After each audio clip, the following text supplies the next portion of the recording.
Hi friends, నేను మీ విజయమ్మని. ఇప్పుడైతే మినపవడలు కాలుస్తున్నాను. చూడండి, గ్యాస్ మినపప్పు పోసి నానబెట్టుకున్నాను. అందులోకి ఎర్రగడ్డలు, కొత్తిమీర, పుదీనా, కరివేపాకు, పచ్చిమిర్చి, క్యారెట్ ఇవన్నీ వేసేస్తున్నాను. బాగా హైలైట్గా ఉంటాయి. చూడండి, ఇప్పుడైతే అన్నీ వేసి దీంతో మిక్సింగ్ వేసి కలుపుతున్నాను. నూనె అయితే పొయ్యి మీద పెట్టేశాను. వడలైతే ఇప్పుడు కాల్చేస్తున్నాను. చూడండి, ఇవన్నీ వేసుకుంటే బాగుంటుంది. ఇప్పుడైతే వడలు వేస్తున్నాను. చూడండి, ఇందులో కొంచెం జీలకర్ర కూడా వేసుకుంటే బాగా జీర్ణం అవుతాయి, బాగుంటాయి, గ్యాస్ అది రాకుండా.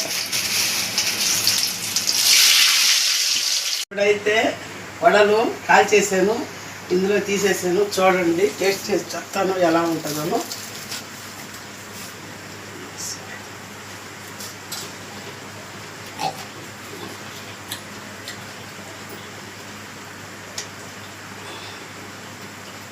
బాగున్నాయి కొంచెం. పిల్లకాయ పండగని కాల్చాను వడలు. ఇందులో ఏమి లేకపోయినా, నంచుకొని లేకపోయినా తినొచ్చు, బాగుంటాయి వడలు. మసాలా బాగా వేసాను, క్యారెట్ అన్నీ వేసి చూశారు కదా మీరు. వడలు అయితే బాగా టేస్టీగా బాగున్నాయి. మీరు కూడా ఇలాగే చేసుకోండి. లైక్ చేసి సబ్స్క్రైబ్ చేసుకోండి. బాయ్.